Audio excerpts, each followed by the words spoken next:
اعوذ باللہ من الشیطان الرجیم بسم اللہ الرحمن الرحیم۔ محترم سامعین و ناظرین، درس قرآن حکیم کے سلسلے میں سورہ صافات کے آیات نمبر 58 سے آج شروع کر لیں گے۔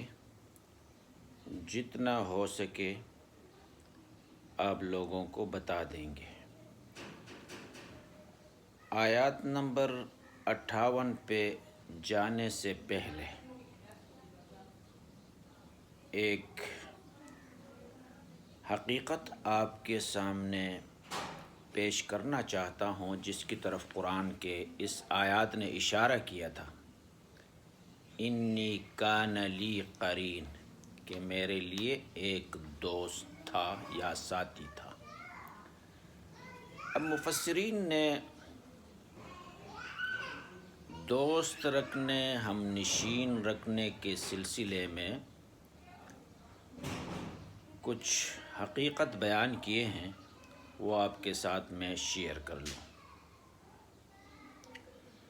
اصل میں یہاں امت مسلمہ کے لیے اگرچہ وہ ایک خاص واقعے کو بیان کیا گیا، لیکن اشارتاً، اگرچہ عبارت النص اسی کے لیے ہے، لیکن اشارت النص، اشارتاً یہ بیان بتانا چاہتا ہے کہ اپنے حلقہ احباب کا پوری احتیاط کے ساتھ جائزہ لے کر یہ دیکھیں اس میں کوئی ایسا شخص تو نہیں جو انہیں دوزخ کے انجام کی طرف لے جا رہا ہو۔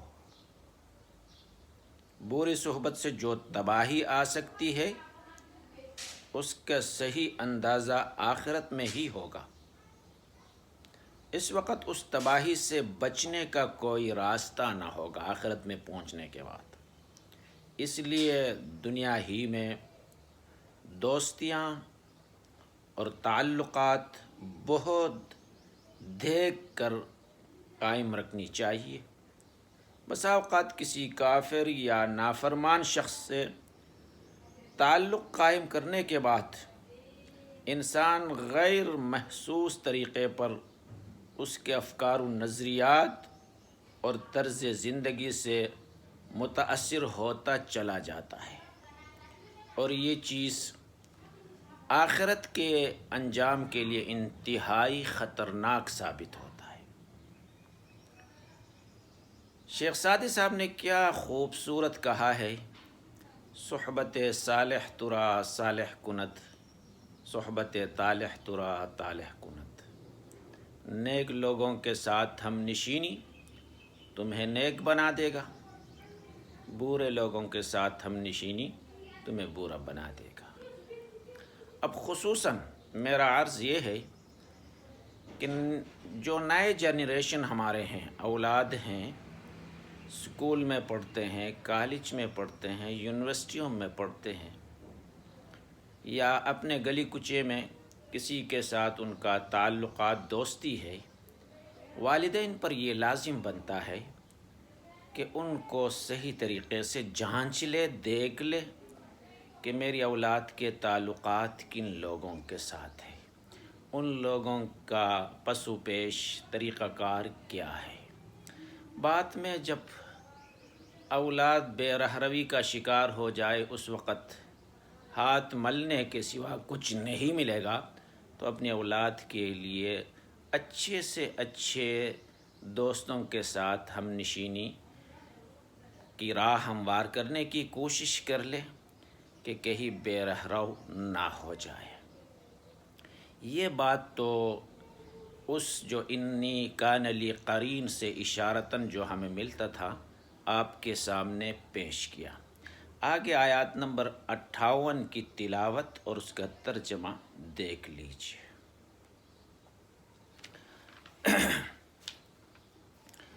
افما نحن بمیتین، کیا اب ہم کو مرنا نہیں ہے؟ إلا موتتنا الأولى وما نحن بمعذبين، مگر جو پہلی بار مر چکے اور ہم کو تکلیف نہیں پہنچ چکی. ان هذا لهو الفوز العظیم، بے شک یہی تو بڑی کامیابی ہے. لمثل هذا فلیعمل العاملون، ایسی چیزوں کے واسطے چاہیے محنت کریں محنت کرنے والے لوگ. یہ تو ان کچھ آیاتوں کا ترجمہ تھا کہ جن کا تعلق پہلے جنتیوں کے تذکرے کے ساتھ ان کا تعلق ہے. جنتی جب جنت میں پرسکون جب ہو جائیں گے تو وہ دل ہی دل میں یا بے ساختگی کے ساتھ یہ کہے گا افما نحن بمیتین، ابھی تو اس قسم کے عیاشی میں تو آ گئے، ہر قسم کی فیسلٹیز ہمیں مہیا ہو گئے، جیسے کہ قرآن کے ایک اور آیات کہتا ہے وَلَكُمْ فِيهَا مَا تَشْتَهِي أَنفُسُكُمْ وَلَكُمْ فِيهَا مَا تَدَّعُونَ، وہاں جو جی میں آ گیا اللہ کی طرف سے مہیا کر دیے جاتے ہیں. تو اس قسم کے مطلب یہ کہ فیسلٹیز میں آنے کے بعد انسان تعجب کے ساتھ آیا اس طریقے کا تو فیسلٹیز مل گئی، کیا دوبارہ ہمیں مرنا تو نہیں ہے ہمیں، تاکہ یہ چیزیں رہ جائیں گی پھر تو کامیابی نہیں ہوئی.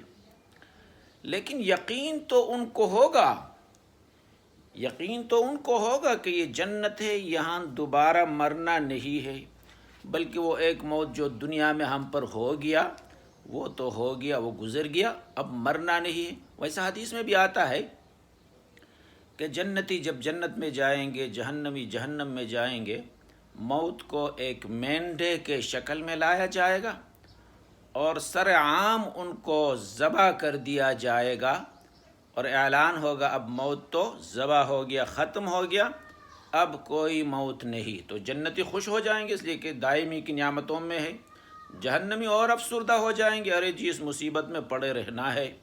تو یہاں ان کے یہ بات تو نہیں کہ وہ لوگ یعنی مرنے کا دوبارہ ہمیں مرنا نہیں ہے، کوئی عقیدے میں تو فرق نہیں ہے، بلکہ جیسے کہ ابراہیم علیہ السلام نے فرمایا تھا ارنی کیف تحیی الموتی قال اولم تؤمن قال بلا ولکن لیطمئن قلبی، جو سورہ بقرہ کے اندر آیا ہے الہی مجھے دکھا دیجئے تو کس طرح مردوں کو زندہ کرتا ہے.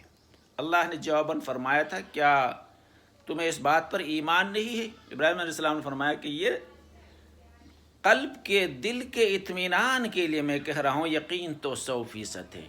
تو جنتیوں کا بھی اس بات پر 100% یقین کہ دوبارہ مرنا نہیں ہے، لیکن ایک خوشی اور مسرت کی وجہ سے وہ کہیں گے کہ کیا دوبارہ مرنا نہیں ہے. تو اس خوشی کی کوئی انتہا نہیں رہے گا. اور اس میں اللہ تبارک و تعالیٰ یہ بھی فرماتے ہیں کہ ان ھذا لہو الفوز العظیم، بڑی کامیابی ہے. دیکھو اب دنیا کے اندر کوئی بندہ بڑے عہدے تک پہنچتا ہے، لوگ کہتے ہیں ارے فلانے کا بیٹا بڑا کامیاب ہو گیا، CSS آفیسر بن گیا یا وزارت عظمیٰ کے عہدے تک پہنچ گئے. اس قسم کے یا کہ لوگوں کو تعجب ہوتا ہے بڑا کامیاب ہو گیا. لیکن شریعت، قرآن اور حدیث جہاں بھی کامیابی کا لفظ آتا ہے، فوز کا لفظ آتا ہے، اس سے مراد آخرت کی کامیابی ہی مراد ہوتی ہے.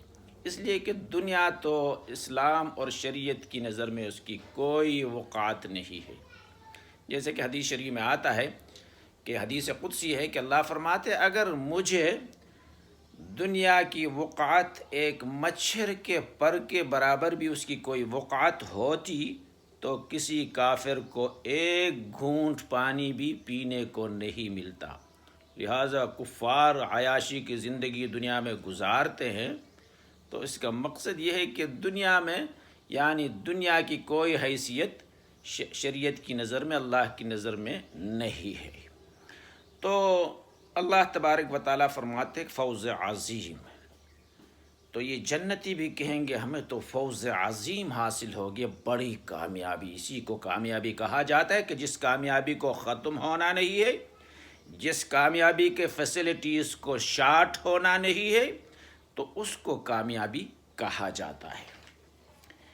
اس میں اللہ تعالیٰ یہ بھی فرماتے لِمِثْلِ هَٰذَا فَلْيَعْمَلِ الْعَامِلُونَ، لِمِثْلِ هَٰذَا فَلْيَعْمَلِ الْعَامِلُونَ، ایسے کام کے لیے تو محنت کرنی چاہیے۔ جو لوگ کہتے ہیں کہ ایک کامیاب محنت ہونی چاہیے، تو کامیاب محنت یہی ہے کہ اسی چیز کو حاصل کرنے کے لیے، آخرت کے سکون کو حاصل کرنے کے لیے، آخرت میں اللہ کی نعمتوں کو حاصل کرنے کے لیے ایک عقل مند انسان کو اسی کے لیے محنت کرنی چاہیے۔ اصل محنت کا مرکز یہی ہے، جیسے کہ ایک اور مقام میں فرمایا وَفِي ذَلِكَ فَلْيَتَنَافَسِ الْمُتَنَافِسُونَ، چاہیے کہ رغبت کرنے والے لوگ ایسے چیز کی رغبت کر لیں۔ صحابہ کرام ان کے زندگیوں کو دیکھ کر پتہ چلتا ہے کہ ہوشیار لوگ، دانا لوگ تو وہی تھے، آخرت کے لیے ان کی محنت تھی، دنیا کے لیے نہیں۔ ابو بکر صدیق اور عمر فاروق کے درمیان ایک دوسرے سے آگے نکلنے کی کوشش تھی، لیکن کس اعتبار سے؟ نیکیوں میں۔ عمر فاروق کبھی بھی یہ نہیں کہتے تھے کہ دیکھو عثمان غنی بڑا مالدار، فلانا صحابی بڑا مالدار، میں بھی ایسا محنت کر لوں کہ اتنا مال حاصل کر لوں، یہ کبھی نہ دل میں نہ گمان میں آتا تھا۔ البتہ یہ کہتے تھے کہ ابو بکر صدیق نیکیوں میں آگے بڑھتا جا رہا ہے، لہٰذا مجھے بھی ان سے آگے نکلنے کی کوشش کرنی چاہیے۔ نیکیوں میں آگے بڑھنے کی جو کوشش ہوتی ہے، یہ کسی حسد کے اندر نہیں آتی ہے، ایسی چیزوں کے اندر کوشش کرنی چاہیے۔ جیسے کہ ایک غزوے کے موقع پر حضور نے فرمایا تھا کہ جانی قربانی کی بھی ضرورت، مالی قربانی کی بھی ضرورت۔ اس وقت عمر فاروق دل ہی دل میں یہ تہیا کر لیا، فیصلہ کر لیا، اب موقع ہے کہ ابو بکر صدیق سے آگے نکل جاؤں۔ گھر جاتے ہیں، گھر کا سارا سامان اکٹھا کر کے 2 حصوں میں تقسیم، ایک حصہ گھر والوں کے لیے اور ایک حصہ لا کر حضور کے قدموں میں ڈالتے ہیں۔ حضور صلی اللہ علیہ وسلم خوشی کا اظہار کرتے ہوئے دعائیں دیتے ہیں۔ کچھ دیر بعد ابو بکر صدیق حاضر ہوتے اپنا سامان لے کر، حضور کے قدموں میں ڈالتے ہیں، اور حضور صلی اللہ علیہ وسلم اس کے لیے بھی دعائیں دیتے ہیں اور خوشی کا اظہار کرتے ہیں۔ اب پوچھتے ہیں آپ صلی اللہ علیہ وسلم، ہاں عمر بتائیے کتنا مال لے کر آئے ہو اور کتنا چھوڑ کر آئے ہو؟ عمر فاروق نے فرمایا کہ جی میں نے آدھا آدھا کر لیا ہے۔ اور پھر ابو بکر صدیق سے پوچھتے ہیں، ہاں ابو بکر صدیق آپ بتائیے۔ ابو بکر صدیق رضی اللہ تعالیٰ عنہ نے فرمایا کہ میں نے تو گھر کا سارا سامان اٹھا کر لایا ہوں، اللہ اور اللہ کے رسول کے نام کے سوا گھر میں کچھ نہیں ہے۔ اب عمر فاروق اپنے پیشانی پر مارتا ہے اس طرح، کہتے ارے جی یہ موقع بھی ہاتھ سے نکل گیا۔ اور ایک موقع پر ابو بکر صدیق کے ساتھ عمر فاروق فرماتے ارے جی میں زندگی بھر کے اپنی تمام اعمال نیکیاں آپ کو دینے کے لیے تیار ہوں، لیکن آپ سے ایک بات کا مطالبہ کرتا ہوں۔ ابو بکر صدیق نے فرمایا بتائیے کیا؟ اس ایک رات کی نیکیاں آپ مجھے دے دیجئے کہ جس رات آپ غار میں حضور صلی اللہ علیہ وسلم کے ساتھ تھے، ہجرت کے موقع پر غار سور میں جو آپ صلی اللہ علیہ وسلم کے ساتھ تھے، اسی ایک رات کی نیکیاں مجھے دے دو۔ دیکھو صحابہ کرام رضوان اللہ علیہم اجمعین میں مطلب یہ ہے کہ نیکیوں کو حاصل کرنے کا، ایک دوسرے سے نیکیوں میں آگے بڑھنے کا شوق اور محنت تھا، لیکن ہم میں دنیا حاصل کرنے کے لیے ایک دوسرے سے آگے بڑھنے کا شوق اور محنت ہوتا ہے۔